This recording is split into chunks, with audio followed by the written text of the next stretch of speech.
Selamat pagi teman-teman semua. Perkenalkan, saya Radimas Restu Prayogi. Pada kesempatan kali ini saya akan menganalisis suatu saham yang namanya OLTJ. Bagaimana sih prospek kedepannya? Apakah bagus buat investasi jangka panjang? Apakah perusahaan ini bagus atau tidak? Seperti itu. Ya, kita mulai saja. Kita mulai dengan analisis fundamentalnya terlebih dahulu.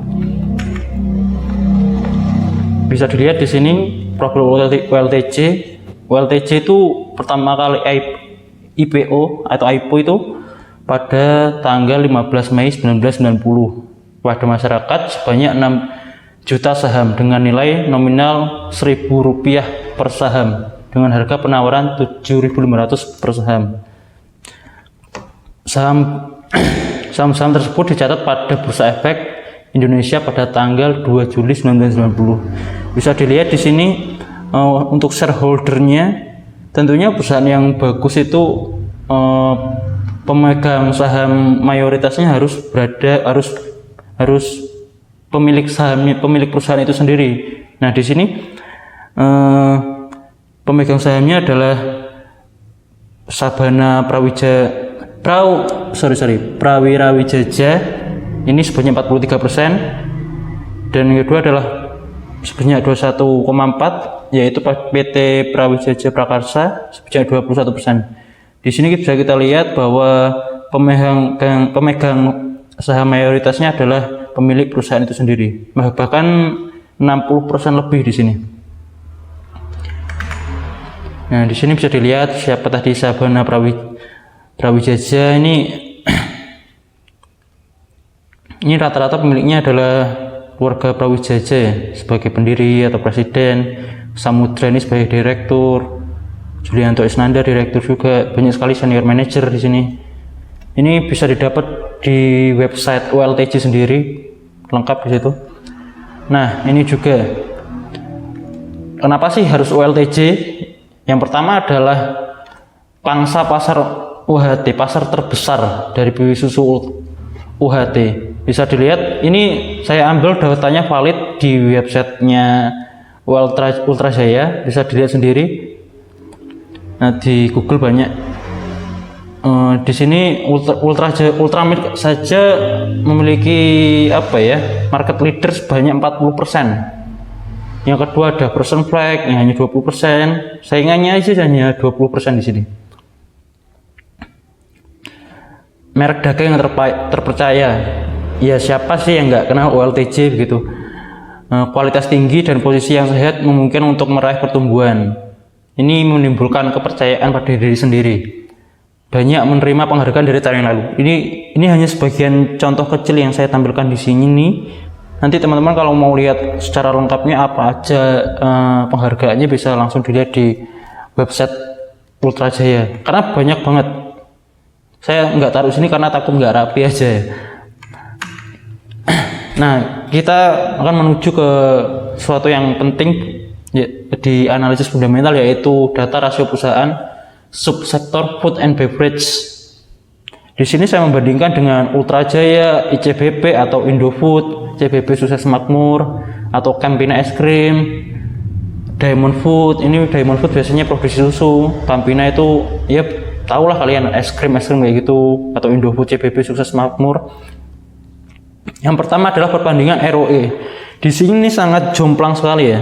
ROE OLTJ sangat benar-benar tinggi, yaitu sebanyak 28,63%, ICBP hanya 6%, Cam hanya 3% malah, Campina, dan Diamond 4%. Di sini Cam paling kecil. Ini DER atau utang ya, bisa dibilang begitu. OLTJ tergolong masih kecil lah, 20,78%, sedangkan ICBP 181%, Cam kecil banget 13,8%, dan Diamond 24,4%. PER ini adalah price earning ratio, biasanya itu digunakan buat menilai perusahaan itu under value atau over value. Di sini kita lihat semakin baik berarti semakin bagus dong. 13,53. Ini paling kecil. Lainnya 16. Ini apalagi cam ini tinggi. Diamond ini terlalu overvalue banget. PBVR atau harga wajar perusahaan tersebut lebih kecil lebih baik tentunya, yaitu 0,87.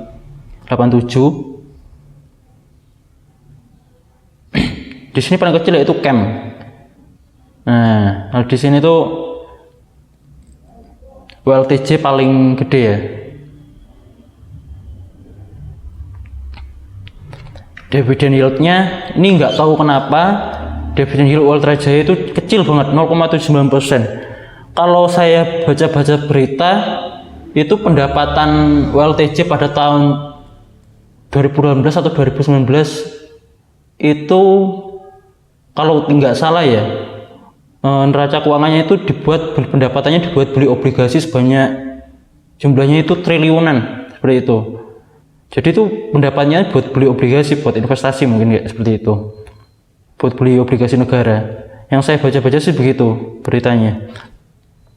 ICBP ini dividen yieldnya 2,37%. Ini dari sekian ini saya simpulkan bahwa World Trade dan ICBP yang bisa di head to head atau yang bisa di compare. Ini bisa dia saya beri perbandingan. Ini hampir di semua rasio keuangan WLTJ menang, hanya di dividen yieldnya aja yang kalah. Tapi prospek kedepannya ini bagus banget. Buat investasi jangka panjang ini bagus banget. Ini bisa dilihat dari net income dari 2012 sampai 2020 naik. Ini lihat belum naik karena emang belum selesai, karena ini diambil pada bulan lalu. Ini kan belum selesai ya. Jadi memang belum ke data. Revenue-nya, pendapatannya kita bisa lihat naik terus tiap tahunnya. Dan ini kita lihat di kolom balance-nya, ekuitasnya kita lihat tiap tahun selalu naik. Liabilitasnya ini konstan lah, standar, nggak naik nggak turun. Itu artinya masih bagus lah. Aset ini meningkat drastis. Ini saya kumpulkan berita-berita bagus pada tahun 2020. Ultra Jaya Milk atau trading company ULTJ masih pimpin pangsa pasar susu UHT. Ini ULTJ memperkuat bisnisnya di saat COVID pun. Perusahaan itu masih menghasilkan di saat perusahaan lain gimana ya, struggle istilahnya.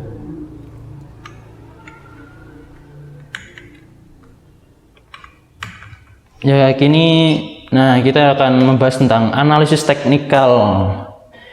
Ya, ini perkembangan dari tahun ke tahun. Ini yang dicatat di TradingView, saya lihatnya hanya tercatat pada 2006 ya. Mungkin di bawah 2006 itu belum ada datanya atau gimana, saya juga belum paham. Bisa dilihat di sini, ini harga 2006 itu harga plus 100 sahamnya itu di bawah 100 rupiah. Kalau bisa, ini di sini nggak bisa lihat detail sayangnya, saya hanya screen capture. Dia hanya di bawah 100 rupiah. Dan di tahun 2021 ini atau 2021 ini menyentuh hampir 2000. Sekarang harganya 1500. Itu berapa persen udah? 1500% mungkin ya. Tiap tahun tuh naik ya. Apalagi kenaikan yang paling drastis adalah di tahun 2012, 2014 ini, wah ini gila-gilaan. Ini perkembangan 5 tahun terakhir, ini cenderung sideways atau naik turun, tapi cenderung juga sedikit bullish atau naik seperti itu. Bisa dilihat ini anjlok karena waktu COVID kemarin pada bulan Maret ini sempat turun, semua IHSG turun. Perkembangan 1 tahun terakhir, nah bisa lihat ini lagi turun. Karena pendapat saya, kenapa ini turun apalagi pada awal 2021 ini pada turun, karena mungkin banyak pemegang saham itu yang lari ke kripto karena lagi hype sekarang ya. Mungkin ya. Maka dari itu ini kesempatan buat kita bisa beli saham yang murah karena ini lagi diskon ya. Nah, kita masuk ke analisis teknikal, kita belajar analisis teknikalnya. Ini saya ambil data per 20 April kemarin.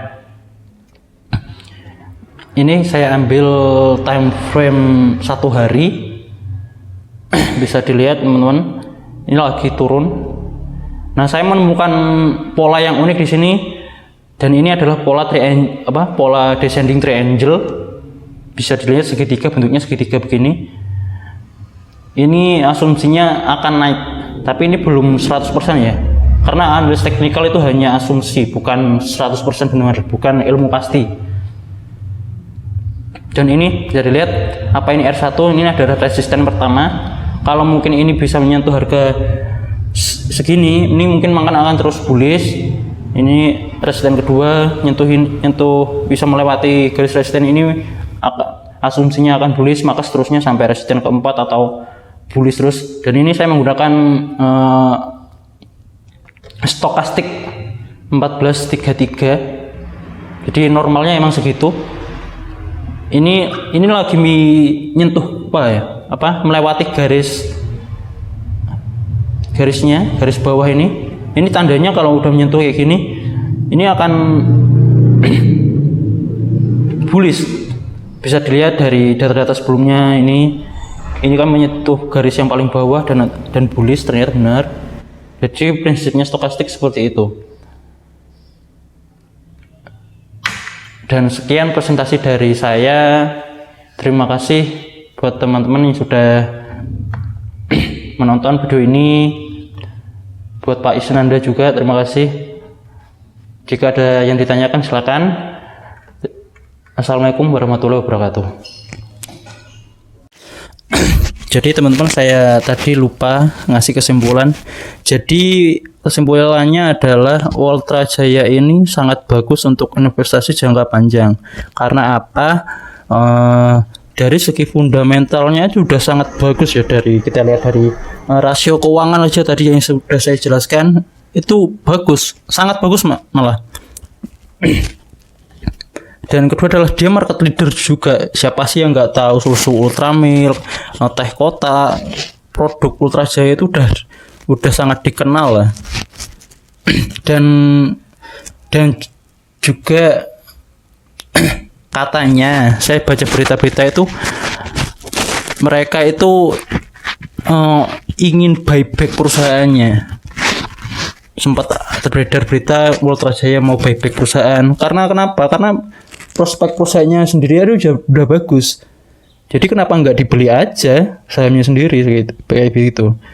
Tapi tentunya kalau mau buyback perusahaan semuanya juga membutuhkan waktu yang sangat lama bagi Ultra Jaya. Maka dari itu ini kesempatan kita buat beli. Seperti itu. Baik, terima kasih teman-teman.